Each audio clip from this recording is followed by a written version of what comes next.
Hello everyone, welcome. This is our fifth class of the number system.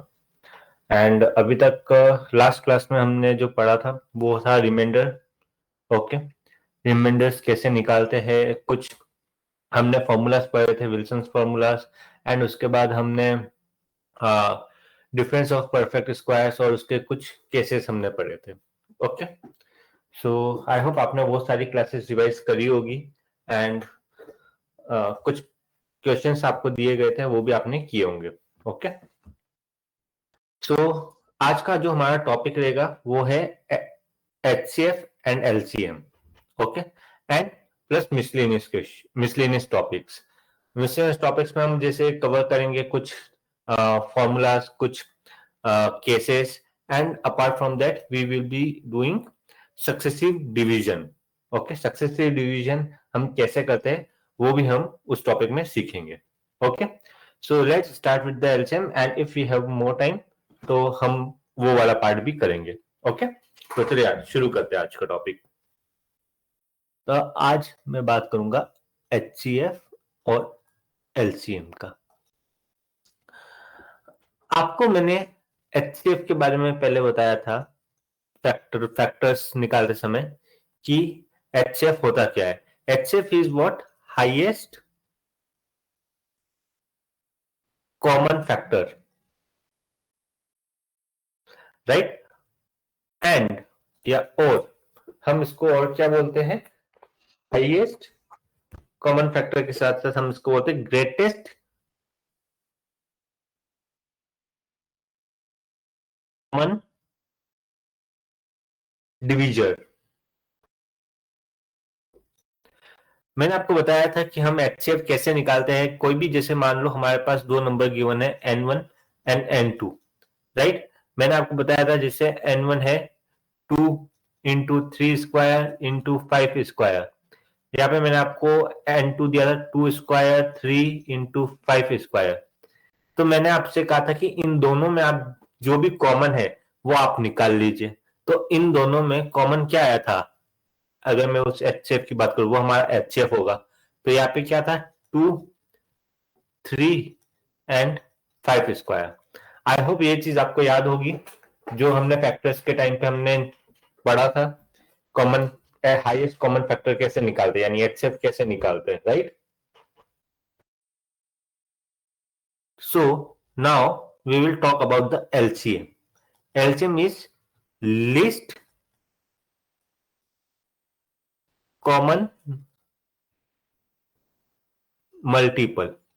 Least common multiple. For example, let's say मैंने आपको n1 दिया 4 and मैंने आपको n2 दिया 6, right. मैंने एक नंबर दिया आपको 4 और एक नंबर दिया आपको 6. मैं आपको कह रहा हूं कि ऐसा कौन सा नंबर है, सबसे छोटा नंबर, जो आपका 4 से भी डिविजिबल हो, यानी 4 का भी मल्टीपल हो, एंड वो 6 का भी मल्टीपल हो, यानी वो नंबर 6 से भी डिविजिबल होना चाहिए. ऐसा कौन सा नंबर होना चाहिए, आप बताओ. तो मैं अगर आपको बोलूं, जैसे मैं आपको चलो एक्सप्लेन कर देता हूं कि इसको बिल्कुल कैसे करते हैं. ओके, आई होप आपने थर्ड और फोर्थ क्लास में आपने पढ़ा होगा कि 4 और 6 एक साथ लेते हैं, फिर आप उसको 2 से डिवाइड करते हो, बिकॉज दोनों नंबर जिससे मल्टीपल है उससे करेंगे.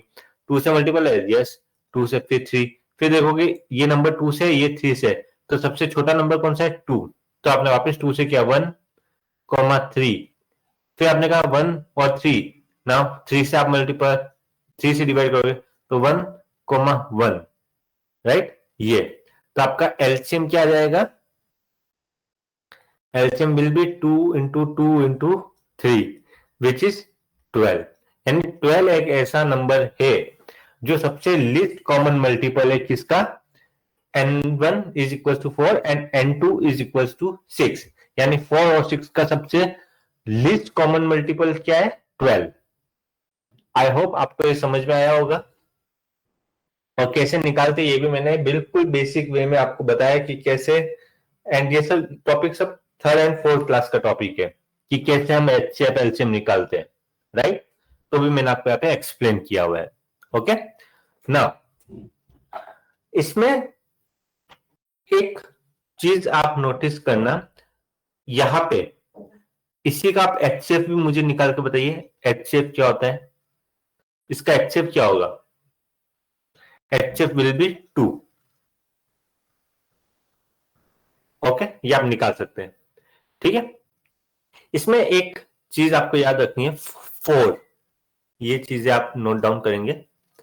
फॉर एनी 2 नंबर, कोई भी 2 नंबर आपको दिए हुए हैं, जैसे मैंने आपको बताया कि आपके पास एक n1 है और एक n2 है, राइट। तो उस केस में आपका LCM into HCF is equal to n1 into n2। ये एक चीज आपको याद रखनी है, ठीक है। इसी के साथ साथ आपको कुछ और भी चीजें आपको यहाँ पे याद रखनी है, जैसे कभी क्वेश्चन में आपसे पूछ लिया गया कि एचसीएफ ये दे रखा है, हमें एलसीएम ये दे रखा है और एक नंबर आपको दे देंगे कि फॉर एग्जांपल n1 दे रखा है, तो आपसे पूछेंगे कि बताओ what will be the second number, तो आप इस फॉर्मूले से उसे निकाल सकते हैं, राइट। ओके, कुछ क्वेश्चन आपसे इस तरीके से पूछे जा सकते हैं, जैसे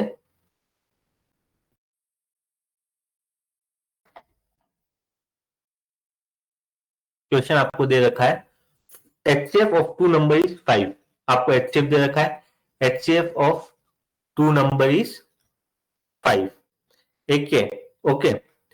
एंड एक और कंडीशन आपको दे रखी है, सम ऑफ दिस 2 नंबर्स, ये क्या दे रखा है आपको 50, एंड आपको टोटल नंबर ऑफ या फिर जितने भी पॉसिबल पेयर्स है वो आपको निकालने हैं, फाइंड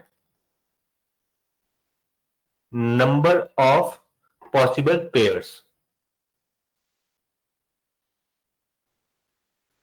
ये आपको निकालनी है, ठीक है। तो बताइए ये आप कैसे करेंगे। देखिए, सबसे पहले आपको एचसीएफ दे रखा है, आपको सम दे रखा है, राइट। आपको इतना पता है कि कोई भी नंबर अगर एचसीएफ है यानी वो उसका मल्टीपल ऑफ 5 है, यानी मैं उसको 5a लिख सकता हूं, एंड कोई भी नंबर जो दूसरा नंबर है उसको मैं 5b लिख सकता हूं, और इसमें एक कंडीशन होगी कि a और b क्या होंगे, को प्राइम होंगे, तभी इनमें एचसीएफ जो है वो 5 निकलेगा, राइट, राइट, यस।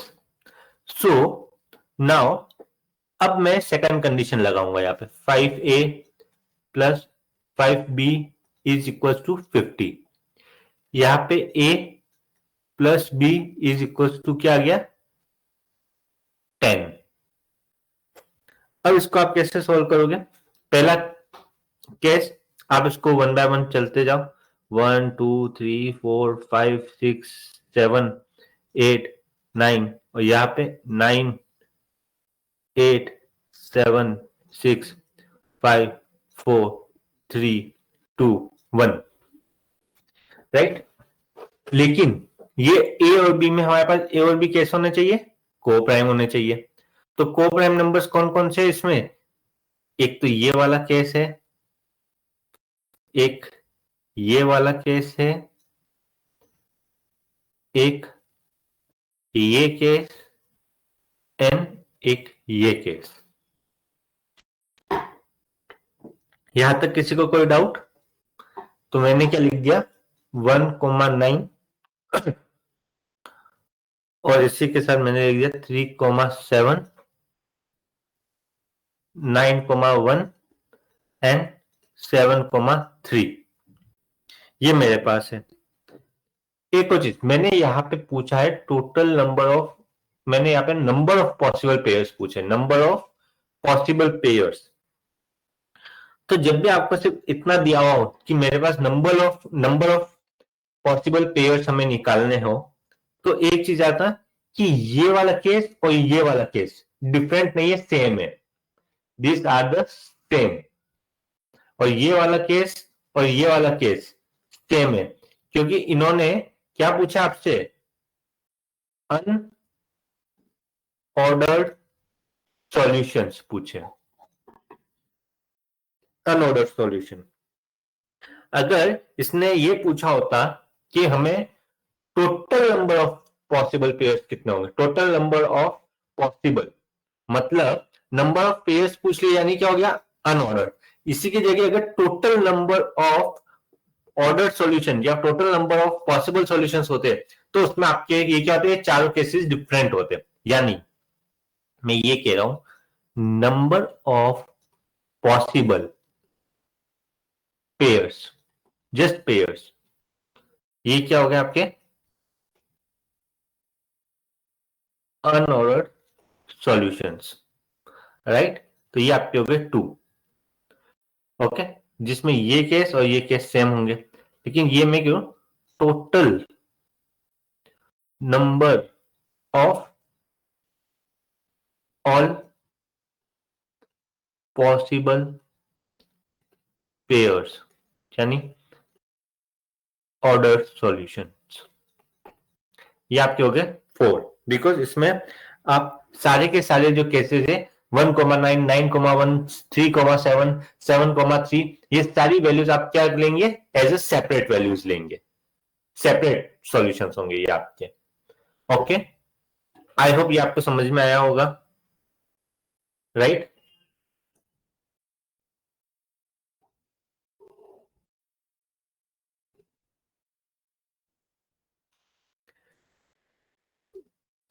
अब क्या हम हर चीज को, ये तो हो गया आपका मेथड नंबर 1, ये first method. Now let's move on to the second method.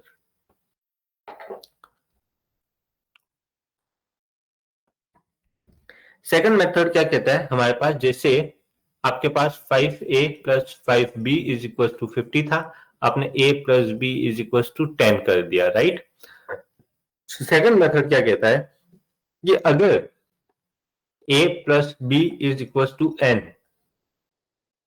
Where a and b को प्राइम है, तो इसमें आपको क्या करना है?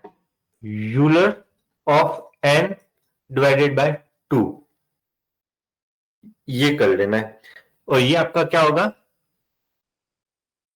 अनऑर्डर्ड सॉल्यूशंस, अनऑर्डर्ड सॉल्यूशंस, यानी ये आपके नंबर ऑफ पॉसिबल पेयर्स होंगे, राइट? सिमिलरली अगर आपको ऑर्डर्ड सॉल्यूशंस निकालने हैं, यानी ऑल पॉसिबल्स, यानी टोटल या फिर ऑल पॉसिबल सॉल्यूशंस, तो इसमें यूलर ऑफ एन रहेगा। बस इतनी सी चीज आपको याद रखनी है। ओके, इतने पेयर्स ऑफ सॉल्यूशन आपके पास पॉसिबल है, इतने total possible pair solutions. Okay,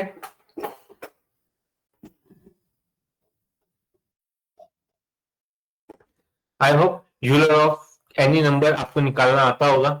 Euler of 10 क्या होता है? 4। अब आप इसी से देखिए, मैंने यूलर ऑफ आपको 10 बताया था, वो क्या होता है? 4। तो फर्स्ट केस क्या हो जाएगा? 4 डिवाइडेड बाय 2, 2। सेकंड केस का आंसर क्या हो जाएगा? It's simply 4, right? यही चीज आपने यहां पे करी है, राइट? तो इस केसेस में आपको कभी भी इतने लेंदी या फिर number of all possible pairs आपको निकालने की जरूरत नहीं है। आप डायरेक्ट यहां पे ये फॉर्मूला यूज करके आप आंसर निकाल सकते हैं यूलर से। ओके, आई होप ये चीज आपको समझ में आई होगी। Okay, so let's move on to one more example, हम इसमें देखते हैं। आपको HCF दे रखा है 12, ठीक है, HCF इज 12 एंड सम आपको दे रखा है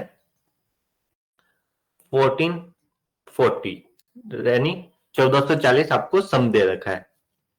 अब आप मुझे निकालिए total number of all possible pairs, total number of all possible pairs, ये आप निकालिए, और number of possible pairs only, दोनों आप निकाल के बताइए। तो आप N1 लिखेंगे 12A, N2 लिखेंगे 12B, यहाँ पे आप कंडीशन लगा देंगे 12A plus 12B is equal to 1440। यहाँ पे A प्लस B निकालेंगे आप, A प्लस B आपका क्या जाएगा 120। अब आप यहाँ पे यूलर ऑफ 120 निकालिए। 120 का यूलर कैसे निकालोगे आप बताइए। सबसे पहले तो आप प्राइम नंबर्स निकालिए, इसमें कितने प्राइम नंबर, जैसे 2, 62, 32, 15, 3, 5, 5, 1, 2, 3, 5 ये है, राइट, 2, 3, 5 है। तो अब आप यूलर ऑफ 120 निकाल लीजिए। Euler of 120, 120 into 1/2 into 2/3 into 4/5। I hope आपको वो फॉर्मूला याद होगा, मैं यहाँ पे डायरेक्ट लिख रहा हूं, ठीक है। अब आप इसको डायरेक्ट सॉल्व करेंगे, तो सॉल्व करने पे आपका आंसर आ जाएगा 32। ओके, मैंने कुछ स्टेप स्किप करी बिकॉज आई एम एब्ज्यूमिंग कि जो मैंने आपको पढ़ाया था आपको समझ में आ रहा है और वो चीज आपने रिवाइज करी है। ओके, अगर आपको ये चीज समझ में नहीं आ रही है, just go to the Euler's topic, last class को वापस आप देखिए and then see this topic, because हर टॉपिक पिछले टॉपिक से रिलेट होगा। ओके, या सो आई होप ये चीज आपको समझ में आई। So this will be your total number of all possible pairs and which is ordered solutions. Okay, now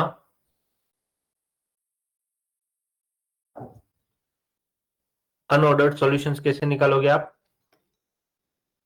32 divided by 2 which is 16. This is number of possible pairs, right?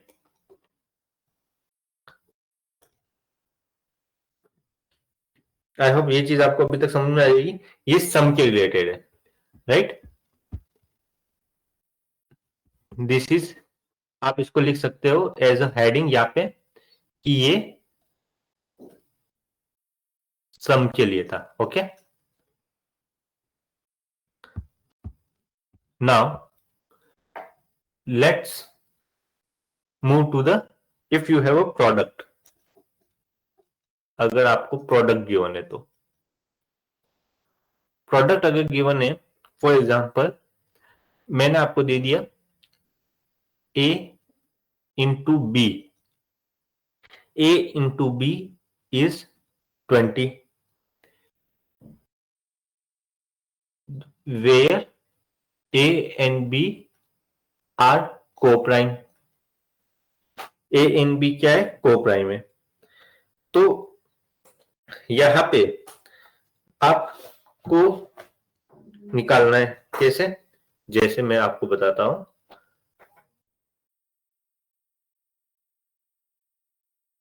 Unordered solutions आपको निकालने हैं, ठीक है। तो आप कैसे निकालोगे इतने pairs, just let me know. Yes, आप इंडिविजुअली निकालोगे, 21 जा 20, 2 10 जा, जस्ट ऐसे आप निकालोगे 2 इंटू 10, 4 इंटू 5, 5 इंटू 4, ऐसे करते हुए आप चलोगे और आप पेयर्स निकाल लोगे। गुड, लेकिन इसके लिए भी हमारे पास क्या होता है, एक डायरेक्ट फॉर्मूला होता है।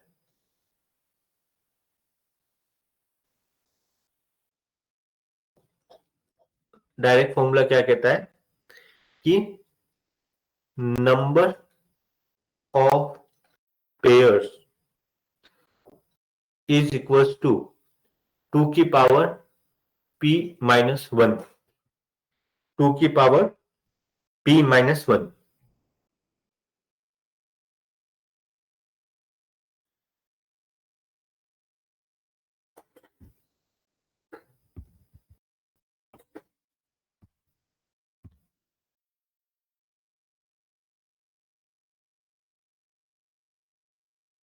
ओके, ये आपके आ जाएंगे अनऑर्डर्ड सॉल्यूशन, जहां पे p क्या है आपका, p is number of prime numbers involve.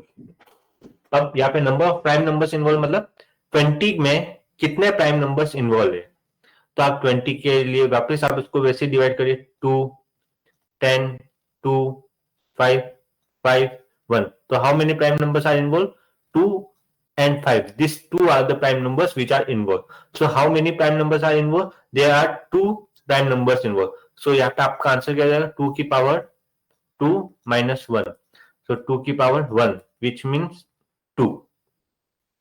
So how many unordered solutions are there, 2.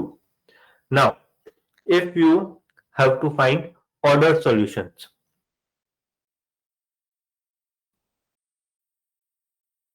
ordered solutions, तो यहाँ पे क्या हो जाएगा, इसी चीज को आप 2 से मल्टीप्लाई कर दोगे and this is will be 2 into p minus 1, this will be total number of possible solutions, all the possible solutions, यानी इसमें सारे ordered solutions आपके आ जाएंगे, right? यानी what will be the answer here, 2 into 2 की power 2 minus 1, ये हमने solve किया, 2 2 जा 4, राइट? आप ऐसे निकाल सकते हैं।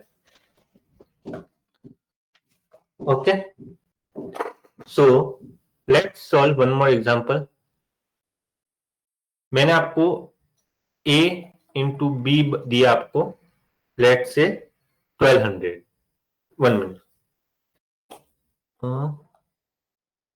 नो, लेट्स से आपको HCF है 10 एंड आपको प्रोडक्ट गिवन है 1200, right? Now find the number of pairs and also the ordered solutions, दोनों आप निकाल के बताइए मुझे। तो मैंने लिख दिया यहाँ पे 10A एक नंबर है, यहाँ पे आप 10B दूसरा नंबर है, प्रोडक्ट में लिख लीजिए 1200, यहां से A इंटू बी आपका आ जाएगा, वो क्या आ जाएगा आपका 10 10 जा 100 एंड इधर जैसे यहाँ पे आप 100, सॉरी ये स्टेप में लिख लेता हूँ 1200, तब A इंटू बी कितना आ गया 12। अब ऑर्डर और अनऑर्डर्ड, पहले अनऑर्डर्ड निकलेगा, ओके, अनऑर्डर्ड के लिए क्या निकलेगा, Euler of 12 divided by, sorry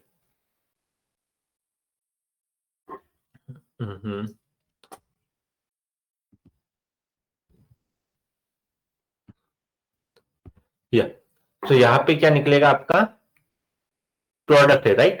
product में आपका 2 की power p minus 1 and unordered में 2 इंटू 2 p माइनस 1।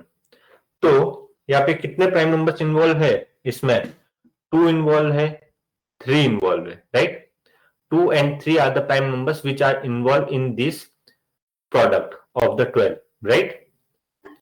So यहाँ पे मैं 2 into 2 minus 1 which will be 2 and यहाँ पे 2 into 2 which will be 4, right? Okay,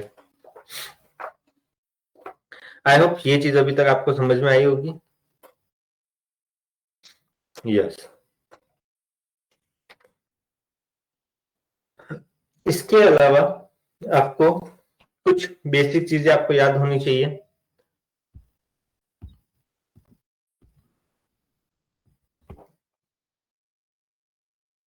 ये आपका HCF and LCM topic cover होता है पूरा, ठीक है? HCF LCM में इन्हीं चीजों के आसपास वो आपसे पूछेगा कुछ एक दो कंडीशंस कम ज्यादा लगा देगा, that the two number must be distinct, that two number will be the coprimes, okay, ऐसे कुछ ना कुछ, या फिर फैक्टर दे देगा, H is a factor of this, right. तो उस बेसिस पे आपको सारी चीजें जो है वो निकालनी रहेगी, वो क्वेश्चन के हिसाब से हम देखेंगे। बट आई होप कि वो कंडीशंस के हिसाब से अब आपको सॉल्यूशंस कैसे निकालने हैं ये चीज आपको समझ में आ गई है, बेसिक्स। ओके, ये सारी चीजें हम पीवाईक्यू में देखेंगे कि पीवाईक्यू में हमारे पास किस तरह के क्वेश्चंस हमारे पास आए हैं एंड उन्हें हमें कैसे सॉल्व करना है। ओके, वो हम पीवाईक्यू में भी देखेंगे। बट एचसीएफ एंड और एलसीएम से रिलेटेड जो भी क्वेश्चंस होंगे उनमें ये कॉन्सेप्ट्स लगने वाले हैं। अब ये कॉन्सेप्ट आपको समझ में आए होंगे। एंड कई बार ऐसे सिंपल क्वेश्चंस भी एग्जाम में आए हुए हैं, सी सेट में and many other exams, competitive exams में ये क्वेश्चंस डायरेक्ट ऐसे पूछे गए। ओके, आई होप ये आपको समझ में आया होगा। तो हमारा एचसीएफ और एलसीएम टॉपिक यहाँ पे कंप्लीट होता है। Now we will move towards the different another topic जो है हमारा सक्सेसिव डिविजन। ओके,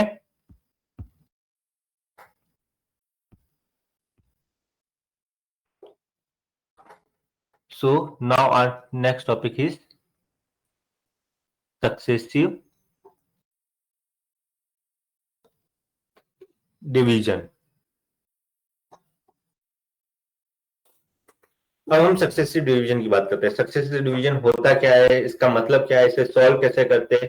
ठीक है, इसको लेट से आप एक क्वेश्चन के हिसाब से देखिए। ओके, आपको कोई नंबर दिया हुआ है n, जब हम उसको डिवाइड करते हैं, व्हेन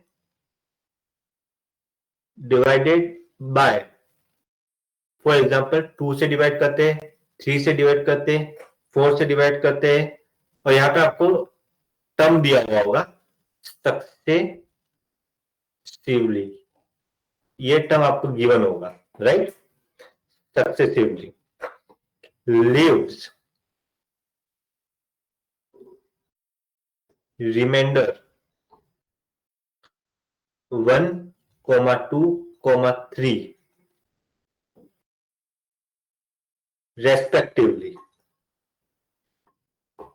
respectively फाइंड n, यानी आप ये नंबर आपको निकालना है। अब इसका मतलब क्या हुआ सक्सेसिवली, कि सबसे पहले ये जो नंबर n है आपने इसको 2 से डिवाइड किया तो आपके पास रिमाइंडर क्या है, 1 आया। तो आप इसको लिख कैसे सकते हो, आप 2a प्लस 1, 2a प्लस 1 ना। अब आपके पास कोई वैल्यू जो बची, ओके, कोई टर्म्स आपके पास बची, फिर आपने उसको डिवाइड किया, वो टर्म क्या बची होगी आपके पास, आपने 2 समथिंग कुछ मल्टीप्लाई करके आपने क्या होगा, तो अब आप इस a को डिवाइड करोगे। नाउ दिस a को अगर आप इस 3 से डिवाइड करोगे तो आपके पास रिमाइंडर क्या आएगा, 2, राइट। तो this will B 3b plus 2। फिर वापस सक्सेसिवली आप उसको 4 से डिवाइड कर रहे हो, यानी अब जो टर्म आपके पास बची है तो यानी b बची है आपके पास, तो ये b को आप डिवाइड कर रहे हो 4 से, यानी 4 इंटू समथिंग यानी c, 4c प्लस रिमाइंडर क्या बचा, 3। आई होप ये आपको याद होगा कि कैसे हम किसी नंबर को इस फॉर्म में लिखते हैं जब हम उसको डिवाइड करते हैं। तो ये भी मैंने आपको प्रीवियस क्लास में समझाया था, राइट। एक बार नहीं तो मैं आपको वापस समझा देता हूँ कैसे करते हैं। फॉर एग्जांपल 9 है, 2 है, तो मैंने 2 4 जा 8 हुआ, यहाँ पे 1 बचा, यानी मैं 9 को कैसे लिख सकता हूँ, 2 एज ए डिविजर, डिविजर यहाँ पे आया ना, इनटू क्वोशिएंट, क्वोशिएंट ये रहा मेरा 4 quotient plus reminder, okay, this will give you this number dividend, okay, this way you represent your number, okay, let it say ये नंबर है आपका x, ओके, तो मैंने x लिया, इसको d लिया, इसको q लिया और इसको आर लिया, तो x equals to D into Q plus R.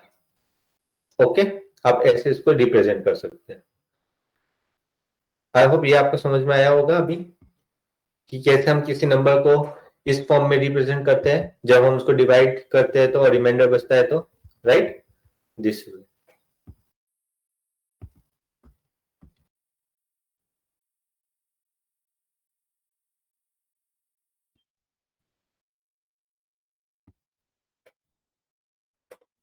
Okay,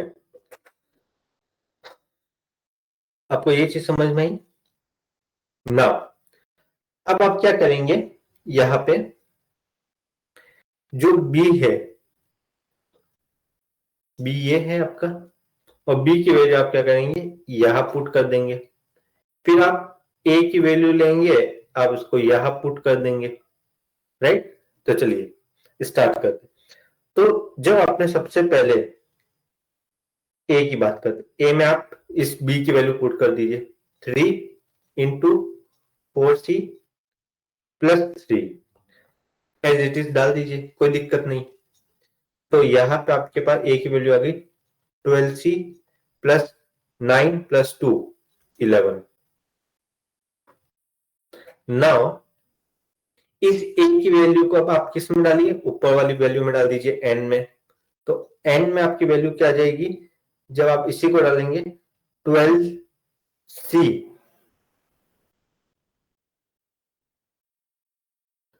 12 या 2 × 12c + 11, राइट। और यहां पे आपके पास क्या है, बचा है 1 बचा है, right. So now what will be your number n? Your n will be 24c + 23। Simple, आपको स्टेप बाय स्टेप चीजों को फॉलो करना है तो कुछ भी दिक्कत नहीं होगी, राइट। नाउ जब आपके पास n ये आया, आपसे जो पूछा गया है कि फाइंड वैल्यू n, तो आप इसमें n की क्या निकालनी है, आपको मिनिमम वैल्यू निकालनी। तो आप यहां पे c की क्या डालोगे, आपकी c की वैल्यू जो होनी चाहिए वो एक मिनिमम वैल्यू होनी चाहिए। What will be the minimum value of c? c की मिनिमम वैल्यू होगी यहाँ पे 0। जैसे आपने यहाँ पे 0 डाला, n will be the positive number आएगा कि नहीं आएगा, yes, and this will be the 23। This will be the 23, यानी n इज इक्वल टू 23, जहां पे ये सारी कंडीशन जो आपको दे रखी है वो सेटिस्फाइड होगी, राइट। यानी पहले आप 2 से डिवाइड करेंगे तो आपको क्या मिलेगा, रिमाइंडर 1 मिलेगा। फिर आपके पास जो वैल्यू आएगी, यानी दिस विल बी द 11। 11 को आप 3 से डिवाइड करेंगे तो आपकी वैल्यू क्या आ जाएगी, योर रिमाइंडर विल बी 2। तो 3 को 11 से डिवाइड किया तो आपका रिमाइंडर, आपका क्वेश्चन आया 3 3 से 9। तो 3 को जब आपने 4 से डिवाइड करोगे तो क्या होगा, डेफिनेटली रिमाइंडर विल बी 3, यानी दिस इज सेटिस्फाइड। ओके, आप ऐसे जा सकते हो। आई होप ये चीज आपको समझ में आई होगी। ओके, तो आई होप कि now this type of questions you can easily solve, right. एक और क्वेश्चन मैं आपको करवाता हूं which is very good question.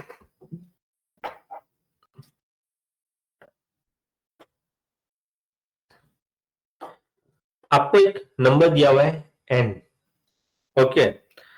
आप उसको डिवाइड करते हैं तो आपके पास रिमाइंडर बचता है 17, ओके। जैसे मैंने लिखा, n को आपने डिवाइड किया d से, कॉमन डिविजन है a, तो आपके पास बचा रिमाइंडर 17। जब आपने इसी नंबर को 3 से मल्टीप्लाई कर दिया और आपने सेम नंबर यानी d से जब आपने उसको डिवाइड किया, यानी definitely question will be different, तब आपके पास रिमाइंडर बचा 7। आई होप, क्या मैं कहना चाह रहा हूं, यानी number n is given to you when divided by same number when divided by the number which is say d, तो यहां पे आपका रिमाइंडर क्या आया? Remainder is 17, and when this number is become three times okay, यानी ये 3n बन गया, एंड जब हमने इसको डिवाइड किया by the same number d, तब हमारे पास रिमाइंडर क्या आया? 7, राइट? बताओ कितना अभी तक क्वेश्चन समझ में आया? राइट नाउ अब मैं आपसे ये पूछ रहा हूं कि मैं अगर इस नंबर को 8n कर दूं, यानी 8 टाइम्स इस नंबर को मैं क्या करूं? डिवाइड कर दूं 8 टाइम्स, यानी ये नंबर क्या हो गया मेरे पास? 8n, तब मेरे पास रिमाइंडर क्या आएगा? तब मुझे बताना है, बताइए।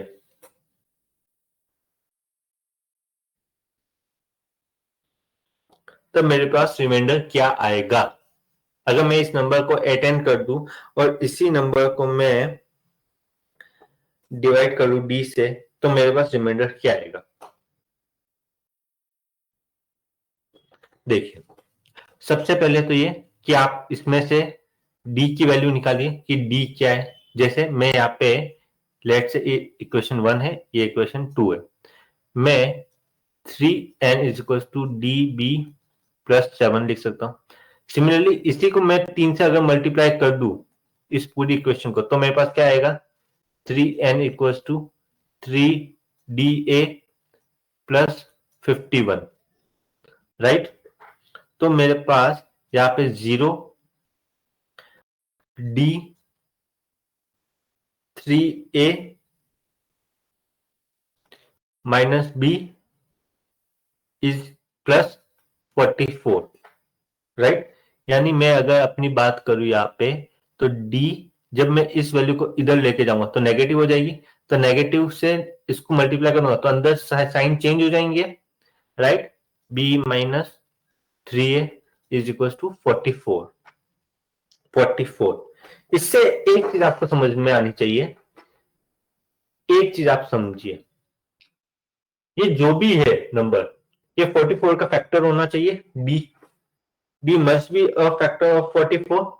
तो आप यहाँ पे निकालिए, d के फैक्टर्स होंगे 1 2 4 11 22 एंड 44। इतना आपको समझ में आ रहा है ये चीज? बताइए।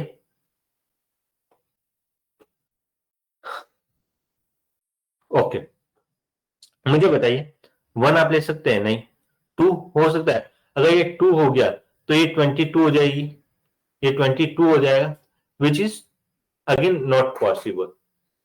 या चेक करना कि क्या किसी भी नंबर को अगर आप डिवाइड कर रहे मतलब सब्ट्रैक्ट कर रहे हो एक दूसरे से, तो वो क्या इतनी छोटी वैल्यू बनेगी? नहीं। सोच के देखिए, d can not be equal to 1, d can not be equal to 2, ये 2 भी नहीं हो सकता। अगर 2 हुआ तो b minus 3a should be equal to 22, it should be equal to 22।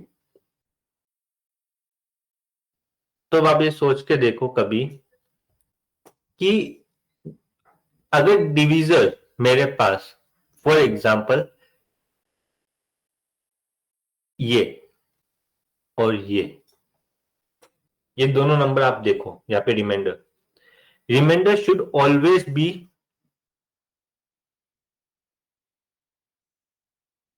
Reminder should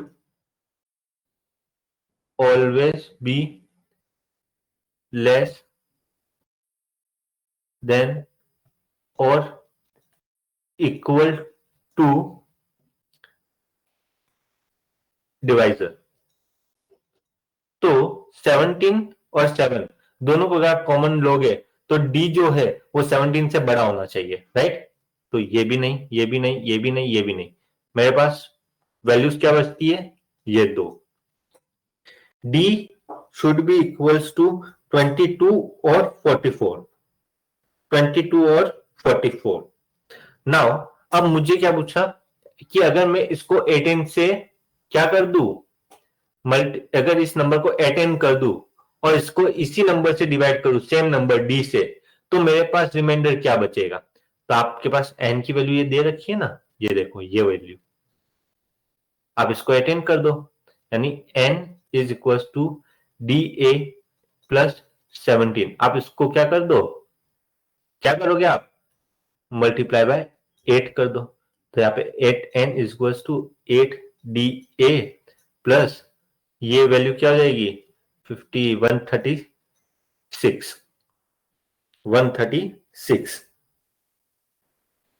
now अब जब ये वैल्यू आपके पास आ गई 136, राइट, आपको क्या करना है, ये नंबर्स को किससे डिवाइड करना है, डी से डिवाइड करना है, यानी this is equal to mod D. तो आपका रिमाइंडर क्या आएगा, राइट? राइट, तो मुझे बताओ ये डी और ये डी एक दूसरे को कैंसिल करके ये वैल्यू जीरो हो जाएगी, यहाँ पे जीरो रिमाइंडर आ जाएगा, राइट? तो अब आपके पास क्वेश्चन क्या बचा, आपके पास 136 मोड डी, एंड आपके पास डी की वैल्यू आपको पता है क्या है, आपके पास डी की वैल्यू 22 एंड 44। तो 136 मोड 22, आप इससे वैल्यू निकाल लीजिए, 136 मोड 44 आप इसकी वैल्यू निकाल, आप दोनों की वैल्यू निकालेंगे तो वो क्या आएगी, 4 आएगी। So your answer will be 4। Okay, मैं वापस इस क्वेश्चन को शुरू से एक्सप्लेन करता हूं। आपको एक नंबर दिया हुआ है n और क्वेश्चन में बोला गया है when this number is divided by the d we get reminder 17, and when this number becomes 3 times and it is again divided by the same number d, then we get a remainder 7. Find out the remainder if this number becomes the 8 times and divided by the same number d। ये question हमें given था, तो हमने क्या किया, condition लिख दी कि let's n equals to d into A plus 17, right? ये चीज आपको समझ में आई, नंबर कैसे represent, then 3n is equal to D into B plus 7, ये सेकंड इक्वेशन। नाउ हमने इस क्वेश्चन में दोनों इक्वेशन को इक्वेट करके हमने कंडीशन निकाला, and we know that reminder should always be less than और इक्वल्स टू डिविजर। तो उससे हमने जो नंबर एलिमेंट किया और जो नंबर हमारे पास बचे वो 22 एंड 44 बचे, यानी डी की यही दो वैल्यू हो सकती है। Now we are applying the conditions that or the question that has been asking from us, that if a number becomes 8 times then what will be the remainder। तो हमने इसी नंबर को हमने 8 टाइम्स डिवाइड करा, इसको mod D किया, D से D ये कैंसिल हुआ तो 0 बचा। Now we are having this form 136 mod D and D की वैल्यू क्या आ गई 22 एंड 44। तो आप इससे ये दोनों कंडीशन से सॉल्व करेंगे और डी की वैल्यू निकाल, राइट? तो ये आपके पास आंसर आ जाएगा, that we will get reminder 4। I hope this question is okay to you. I think this is one of the most complicated questions जो आपको समझ में आ गया होगा, इससे ज्यादा कॉम्प्लिकेटेड क्वेश्चंस मुझे नहीं लगता कि पूछा जाएगा।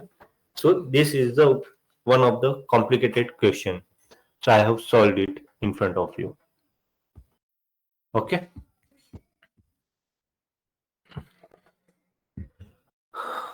so okay, so let's we move on to some another miscellaneous theorems जो हमें जाननी है। तो let's take the new page only। okay, Okay, now we are taking some miscellaneous things, miscellaneous topics. Okay, जैसे लेट्स से कोई question या कोई चीज आपको दे रखी है, कोई नंबर है आपके पास n mod 2 और इसका रिमाइंडर आपको दे रखा है 1। सिमिलरली आपको पास दे रखा है कि सेम नंबर हमने वापस डिवाइड किया mod 3, तो भी हमारे पास रिमाइंडर आ रहा है 1। एक और चीज आपको दे रखी है n, अगर आपने इसका डिवाइड किया 4 से तो हमारे पास रिमाइंडर आ रहा है 1। एक चीज आपको ध्यान रखनी है यहाँ पे, जब भी आपके पास रिमाइंडर अगर सेम आ रहा है 1 या अगर सारे नंबर से आप डिवाइड कर रहे हैं and reminder you are getting the same, तो आपके पास n की वैल्यू क्या होगी? n is equal to k times LCM of 2, 3, 4 plus this reminder. Okay, I hope you are getting this point. तो अगर आप इसको सॉल्व करेंगे तो n is equal to 12k plus 1, ये चीज आपके पास आएगी where k is greater than और इक्वल्स टू 0। तो अगर आपसे मिनिमम वैल्यू पूछी जाए n की क्या होगी, तो n की मिनिमम वैल्यू 1 होगी। फिर n की वैल्यू क्या होगी, आप 2 वैल्यू डाल देंगे तो ये आपके पास हो जाएगी, सॉरी n की वैल्यू k इक्वल्स टू 0 पे ये आ जाएगी, k इक्वल्स टू 1 पे आपके पास वैल्यू 13 आ जाएगी। सिमिलरली k इक्वल्स टू 2 पे आपकी वैल्यू क्या आ जाएगी, 25 आ जाएगी, राइट, एंड सो ऑन। अगर आपसे स्मॉलेस्ट डिजिट पूछी तो ये, स्मॉलेस्ट 2 डिजिट पूछी तो ये, ग्रेटेस्ट 2 डिजिट नंबर पूछा तो भी आप इसमें निकाल सकते हैं, स्मॉलेस्ट 3 डिजिट नंबर पूछे तब भी आप निकाल सकते हैं, राइट। ओके, तो अगर इसको मैं बेसिक फॉर्म में लिखूं, n mod a, n mod b, n mod c is equal to यहाँ पे x है, यहाँ पे भी x है रिमाइंडर, यहाँ पे भी x है रिमाइंडर। ओके, तो your n is equal to k times of LCM of a, b, c plus x, ये चीज। ओके, ये डायरेक्ट क्वेश्चन आपसे पूछा जा सकता है। ओके, नाउ इसी का सेकंड पार्ट आता है,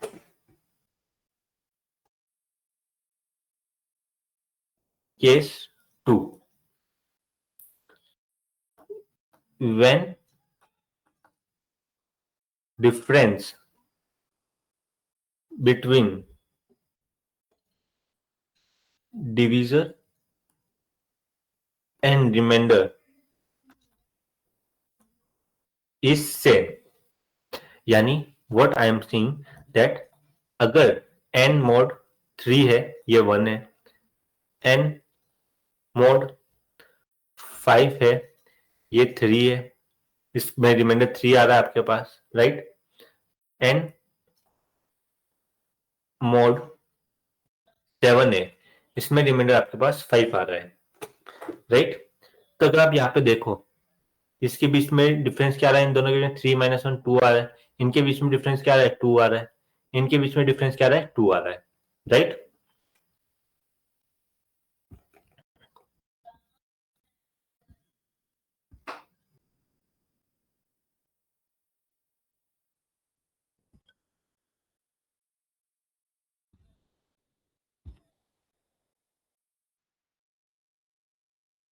तो इनके बीच में डिफरेंस जो आ रहा है वो 2 आ रहा है। तो इनको आप कैसे निकालेंगे, इनको निकालने का सिंपल तरीका है, जो नंबर हमें चाहिए n is equal to k times of LCM of a, b, c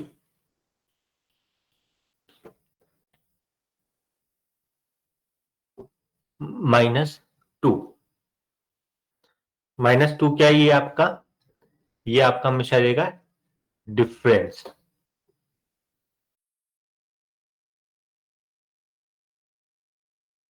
यानी अगर यहाँ पे जो भी चीज आपका यहाँ पे आया, जैसे 2 यहाँ पे डिफरेंस था, 2 यहाँ पे डिफरेंस था, यहाँ पे 2 आपका डिफरेंस था, तो जो भी डिफरेंस होगा वो यहाँ पे आ जाएगा। अगर डिफरेंस यहाँ पे 3 होता तो यहाँ पे क्या आता? 3 आता। यहाँ पे अगर डिफरेंस 4 होता तो यहाँ पे 4 आता। सो दैट इज वाई यहाँ पे डिफरेंस आएगा आपका।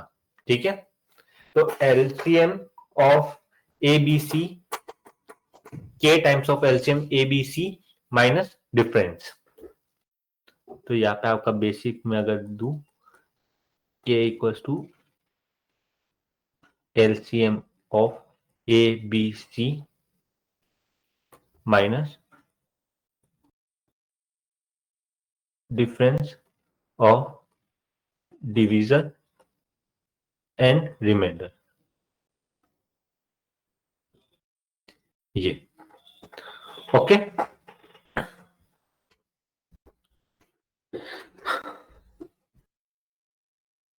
आई होप अभी तक किसी को कोई डाउट इसमें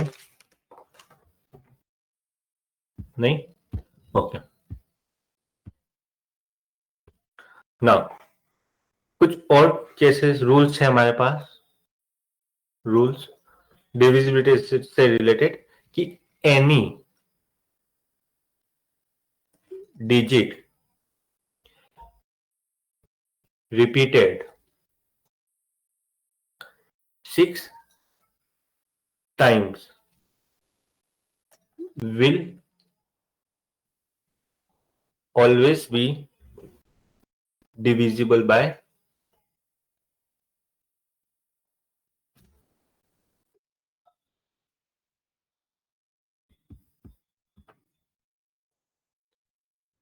7, 11, 13, 37। ओके, जैसे अगर मैं आपको ये बोलूं कोई नंबर है, लेट्स से 1 1 1 1 1 1 2 3 4 5 6, क्या ये नंबर 7 से डिविजिबल है या नहीं है? ये नंबर 7, 11, 13, 37 से डिविजिबल है या नहीं है? Yes, it is divisible. So इसमें आपका रिमाइंडर क्या आएगा? 0 आएगा।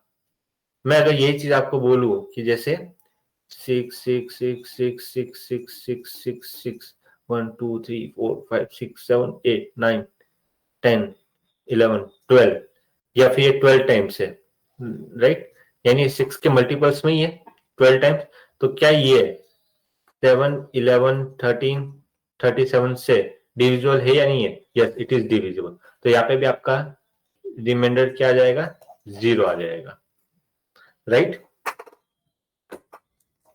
Okay, now move to the next rule.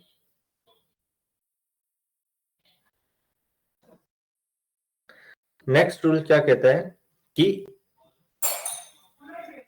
Any digit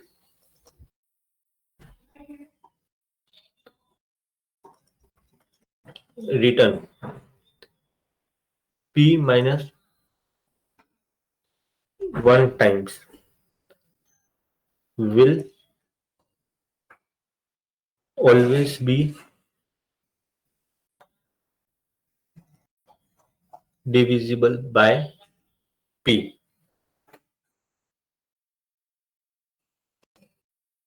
except 2, 3 and 5, जहां पे p इक्वल्स टू आपका क्या है? प्राइम नंबर है, right?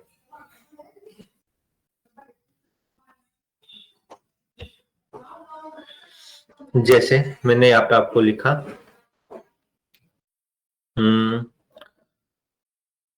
Okay, let's say 9 9 9 9 9 9, it is moving up to 36 times। Okay, इसको मैंने किया मोड 37, तो ये क्या हो जाएगा 0। सिमिलरली 7 7 7 7 अप टू 16 टाइम्स लिखा इसको, एंड यहाँ पे मैंने लिख दिया मोड 17, इट इज 0।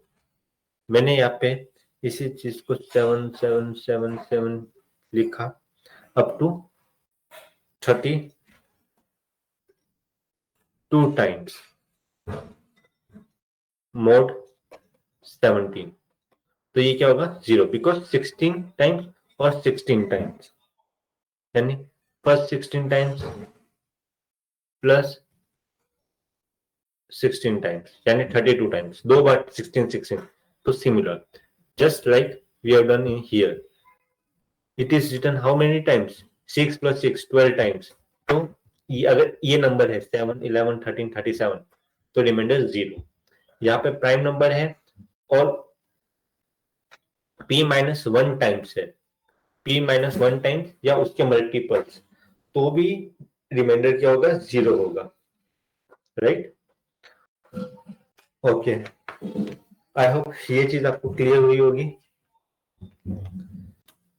हाँ, ओके। एक और चीज आपको याद रखनी है, नीचे जगह है now, you can say it as a rule. Okay, ये भी एक रूल है आपका। Number of ways in which a natural number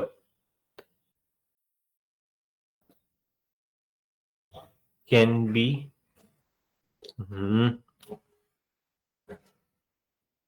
written as sum of two or more consecutive natural numbers. Number of ways in which natural number can be written as sum of two or more consecutive natural numbers. Okay, तो उसको कैसे लिख सकते हैं? For example let's say 25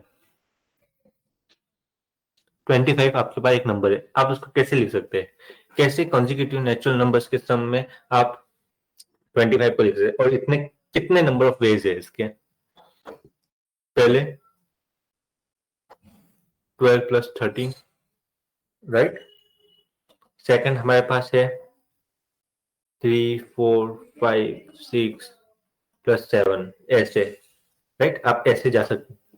तो it is very lengthy process और not conventional. हम हर केसेस हमें याद रहे जरूरी नहीं, there will be chances in the exam कि हम कोई ना कोई केस मिस हो जाए हमारे से, तो इसका एक डायरेक्ट फॉर्मूला है। तो what is the formula? Rules is number of veg अगर हमें निकालने हैं तो ऑड फैक्टर -1, यानी आपने 25 के ऑड नंबर ऑफ फैक्टर्स निकाले। 25 क्या होता है? 5 स्क्वायर, तो 5 स्क्वायर मतलब 25 इज इक्वल टू 5 स्क्वायर। तो इसके ऑड फैक्टर्स कितने होंगे? 3 होंगे, राइट। तो नंबर ऑफ वेज कितने होंगे यहाँ पे? 3 - 1 इज इक्वल टू 2। तो यही दो तरीके हैं जिससे आप इसको सॉल्व कर सकते हैं, यानी नंबर ऑफ वेज कितने हुए? 2।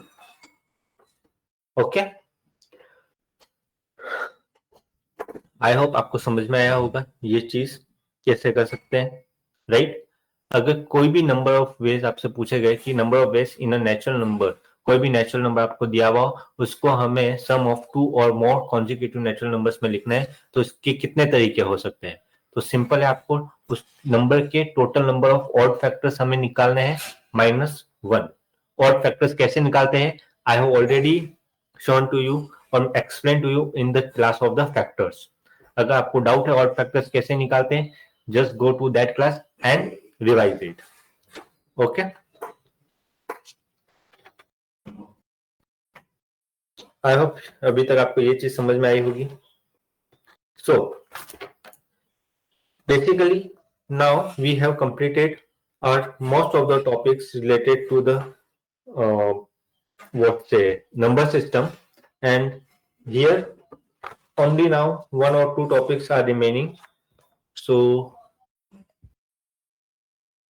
what is the thing?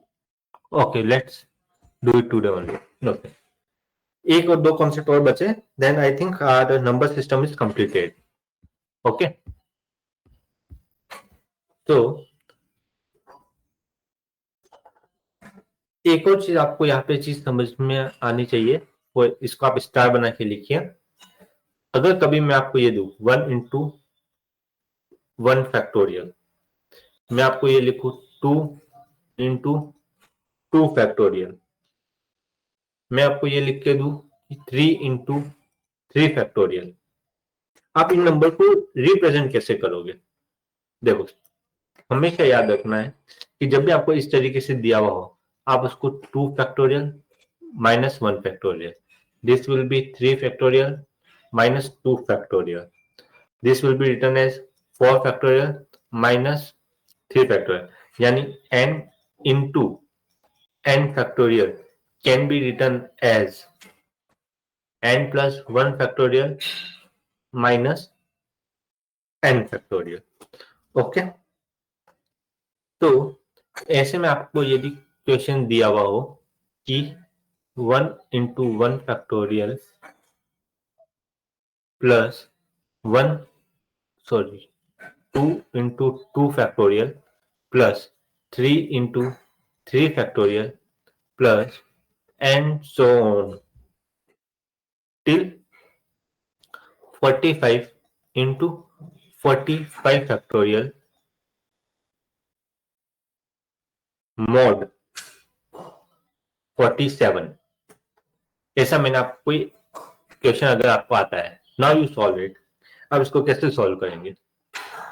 सबसे पहले यू नो दिस मेथड, आपको ये कॉन्सेप्ट पता है कि आप इन नंबर्स को कैसे रिप्रेजेंट करते हैं. n इंटू एन फैक्टोरियल को आप कैसे रिप्रेजेंट कर सकते हैं?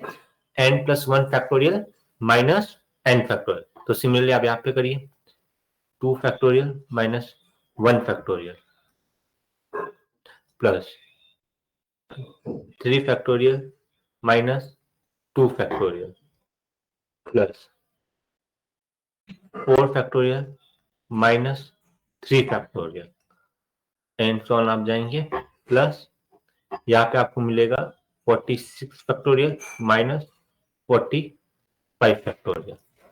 राइट, अब आप यहां से एक चीज देखो,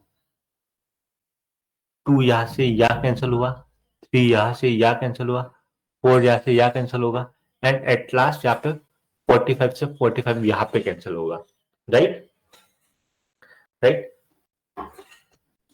mod 47. Now what value remains to you? 46 factorial minus 1 factorial mod 47. Now solve it. आप इसको जब सॉल्व करोगे तो you know how to solve it. This is the prime number. Prime number है तो हमने बताया था p minus 1 factorial mod p, it gives the p minus 1. यानी यहाँ पे रिमाइंडर क्या बच जाएगा आपके पास? 46 and 1 will be 1 mod 47. This will be the 45 mod 47. This will be give you the 45. I hope ये वाली चीज आपको समझ में आई होगी. Right, okay. And one more thing, आपको एक और चीज लिखनी है. 1 फैक्टोरियल इज इक्वल टू 1 होता है, लेकिन 0 फैक्टोरियल इज इक्वल टू 1 होता है. राइट, ये चीज आपको याद रखनी है. This point you should remember it. Okay, 1 factorial 1 होता है and 2 factorial will be 2 into 1, so there will be 2. But ये चीज कई बार कंफ्यूजन देती है. Right, and One more point you can write here some notes that 0 factor is equals to 1 and 1 is neither prime number nor composite number. Okay, and two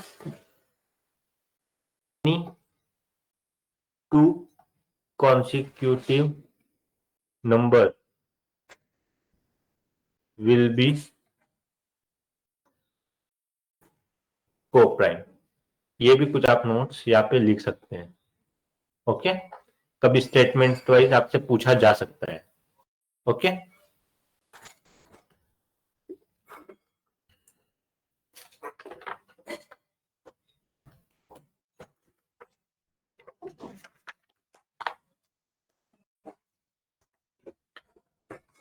okay. एक और question हम solve करते हैं.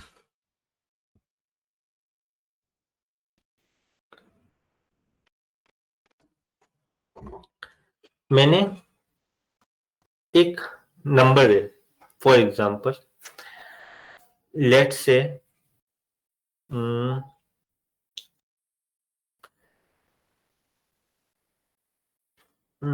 ये question, आई hope ये question वैसे आपको आता होगा, but I don't know.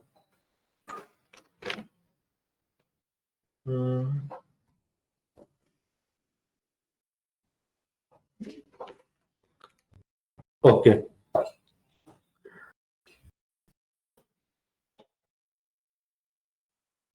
let's solve this one. N mod 16 is equals to 13 and N mod 125 is equals to 122.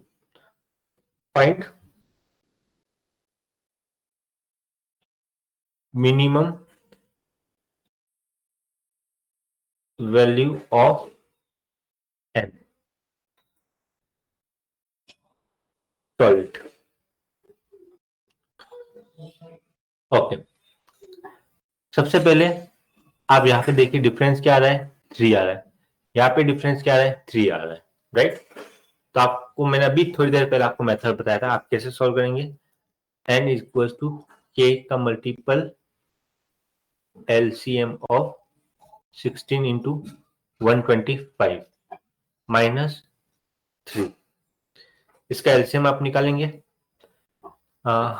मैं एक बार वापस आपको एलसीएम निकालना सिखा देता हूँ. 16 इंटू 125 2824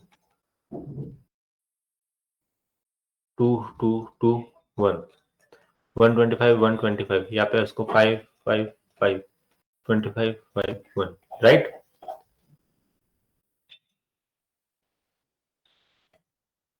जब तक 1 ना आ जाए तब तक आपको ये करते आना है. जैसे मैंने 5 से फिर चालू किया, 5 into 25 gives you 125.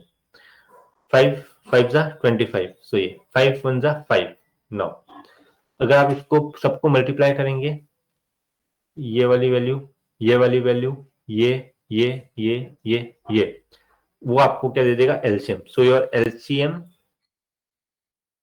will be 2 into 2 into 2 into 2 1 2 3 4 1 2 3 1 2 3, right.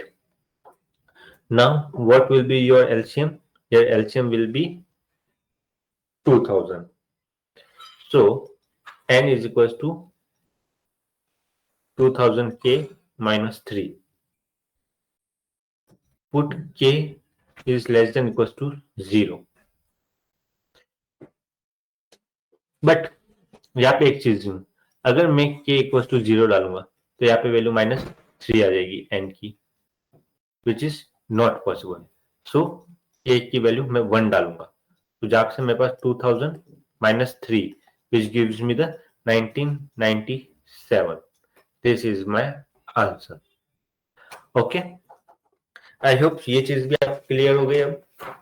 Okay.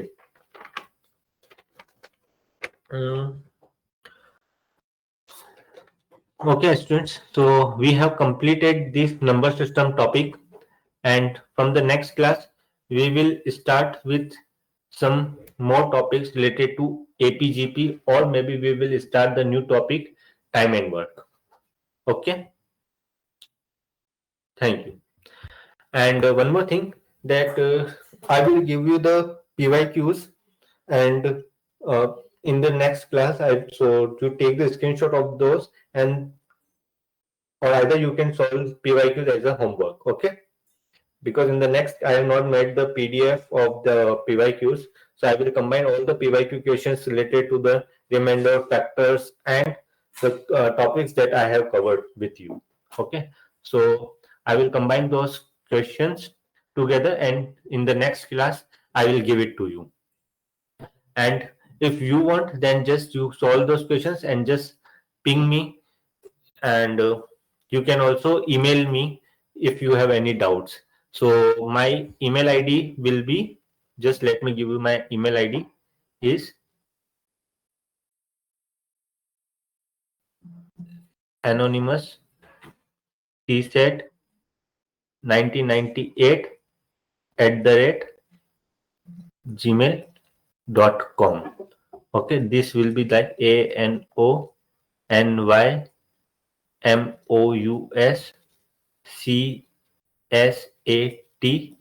1998 @gmail.com.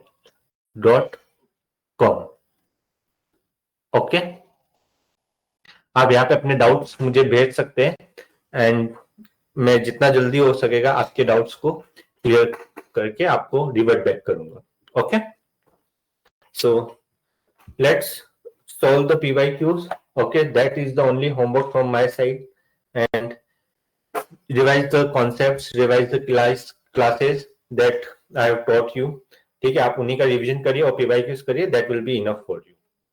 And अगर आपको कंबाइन चाहिए पीडीएफ की, मैं आपको क्या कहते हैं, पीवाईक्यूज को कंबाइन करके मैं आपको टॉपिक वाइज दे दूं, then just send me the email, और नहीं तो मैं आपको नेक्स्ट क्लास में, मैं आपको क्लास जब शुरू होगी तब I will give you the chance to take the screenshot of the PYQs questions. Okay, तो आप वहां से भी इसको सॉल्व कर सकते हैं. Okay, thank you, bye bye.